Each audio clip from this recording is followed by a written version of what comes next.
है और शकील हीरो को पकड़ के लाए और मुझको यकीन है कि अब इनके ऊपर जो आगे सख्त से सख्त जो है कानून का जो इतलाक किया जाए, ताकि ऐसे लोग जो हैं जो आम लोगों के जो करोड़ों रुपए की जो फंसाते हैं, जो उनकी जो जालसाजी में फंसाते हैं और जिसकी वजह से किसी एक को नहीं पूरे घर को पूरे समाज को भुगतना पड़ता है, तो ऐसे लोगों का जो काम बंद हो, लोगों को फंसाने का काम बंद हो और पुलिस इसके ऊपर सख्त से सख्त कार्रवाई करे।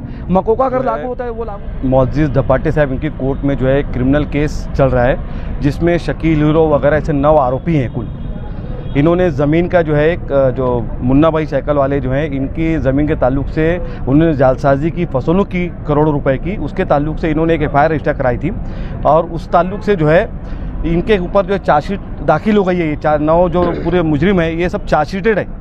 कोर्ट में जो है इनके ना आने की बुनियाद के ऊपर, चूँकि फरार चल रहे थे, तो कोर्ट ने जो है इनके खिलाफ में वारंट निकाला, जिसमें से शकील हीरो भी हैं, आरोपी नंबर 3 है इस केस के अंदर। उनके खिलाफ भी कोर्ट ने गैर ज़मानती वारंट निकाला और उस गैर ज़मानती वारंट के तहत जो है शकील हीरो इनको पुलिस ने कार्रवाई करके आज पकड़ के लाया। और कोर्ट में जो उनकी तरफ से उनके वकील ने जो है ज़मानत के लिए गुजारिश की, लेकिन कोर्ट ने जो है उनको वाज़े तौर पर कह दिया कि बाकी 8 आरोपी जो हैं उनको भी आप जिस वक्त हाजिर करेंगे उस वक्त ही इनकी बेल की जाएगी। तो कोर्ट ने आज साफ तौर से उनको जो है बेल देने के लिए मना कर दिया है। क्योंकि आपने मालेगांव में पिछले 2-3 सालों से एक बात देखी होगी जो बहुत तेज़ी से जो है गश्त कर रही है कि मालेगांव में जो है आए दिन करोड़ों रुपए की जो है लोगों की जो है फसोनुक की जाती है, जालसाजी की जाती है, उनको फंसाया जाता है। तो इसमें आप देखेंगे कि तकरीबन जो 8 से 9 नाम आते हैं तकरीबन कॉमन होते हैं। क्या वजह है? मसला ये है कि कुछ लोग जो है एक टोली की सूरत में, जिसमें शकील हीरो हैं और कई ऐसे जो है लोग हैं जो कि एकदम खुले छूटे, ऐसा लगता है कि पुलिस भी इनको आज़ादी मिली हुई है। ये आए दिन किसी न किसी को जो है करोड़ रुपए की चपत लगा देते हैं। और ये करते क्या हैं, मैं बताना इसलिए चाहता हूँ ये बात कि आम लोग जो है जागरूक रहें, बेदार रहें इस ताल्लुक से कि कुछ लोग अगर आपके पास में आते हैं और आपकी ज़मीन अगर 10 रुपये की और आपको बोलते हैं कि हम 15 रुपये देंगे, तो आप जाल में मत फंसिए, उनके लालच में मत आइए। ये आपको जो है ज़ायद रकम की आपको जो है ये दिखाएंगे और आपको बोलेंगे कि ठीक है चलो आप खरीदी तो हम आपको पैसा दे देते हैं। यहाँ पर आपको लाएंगे, चूँकि एक रेडी रेकनर नाम की चीज़ होती है रजिस्ट्रार में, वहाँ सरकारी जो दाम होता है उसका कम होता है। वो सरकारी दाम आपको दिखाएंगे कि यार इसके तहत ही खरीदी की जाती है, आप मालूमात ले लीजिए। आप मालूमात लोगे तो आपको पता चलेगा हाँ खरीदी इसी दाम के तहत में रजिस्टर होती है। अब वो खरीदी आपसे बोलते हैं कि आप रजिस्टर कर लो, अपनी जो ओरिजिनल कीमत है आप रजिस्टर कर लो, हम आपको चलो पैसा देते हैं। ये आपसे खरीदी का रजिस्टर करा लेंगे और आपको जो है पैसा देने से इनकार कर देंगे।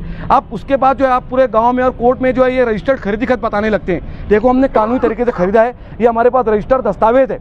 अब कोर्ट कचहरी में क्या चलता है, किसी की ज़बान को माना नहीं जाता, अल्फाज की कोर्ट में कोई अहमियत नहीं होती। कोर्ट को जो है ये रजिस्टर खरीदी खत दिखा करके गुमराह करते हैं, लोगों को रजिस्टर खरीदी खत दिखा करके गुमराह करते हैं, उसी के तहत कब्जा करने की कोशिश करते हैं ज़मीनों के ऊपर। इसी तरीके से इन्होंने मालेगांव में, पूना में, नासिक में ये टोली जो है ये इन्होंने कई लोगों को जो है अपने इस जाल में फंसाया है। करोड़ रुपए की इन्होंने जो है जालसाजी की है, लोगों का जो है दबाया है पैसा। और ये जो है बात दुरुस्त है कि एक न एक दिन कानून के शिकंजे में लोग आते हैं। बड़ी मेहनत से जो है इसमें जो है मुन्ना भाई की ख़ास तौर से मेहनत रही है, इन्होंने बड़ी मेहनत से जो है इनको इनके गिरफ्तारी में जो है अपना मुआवनत दी है और शकील हीरो को पकड़ के लाए। और मुझको यकीन है कि अब इनके ऊपर जो आगे सख्त से सख्त जो है कानून का जो इतलाक किया जाए, ताकि ऐसे लोग जो हैं जो आम लोगों के जो करोड़ों रुपए की जो फंसाते हैं, जो उनकी जो जालसाजी में फंसाते हैं और जिसकी वजह से किसी एक को नहीं पूरे घर को पूरे समाज को भुगतना पड़ता है, तो ऐसे लोगों का जो काम बंद हो, लोगों को फंसाने का काम बंद हो और पुलिस के ऊपर सख्त से सख्त कार्रवाई करे। मकोका अगर लागू होता है वो लागू करे। अभी चूँकि शकील हीरो को पकड़ा गया, इनके ऊपर ऑलरेडी जो है 3 से 4 गुना जो है इसी ताल्लुक से जो है दर्ज है, नासिक में भी दर्ज है, मालेगांव में दर्ज है।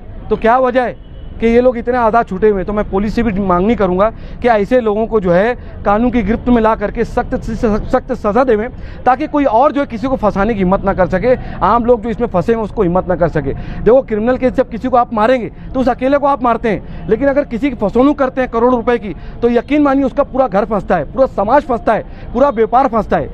इसीलिए मेरी गुजारिश है यहाँ पे आवाम से भी कि ऐसे लोगों से जो है बात रहिए और खुद भी सावध हो जाइए।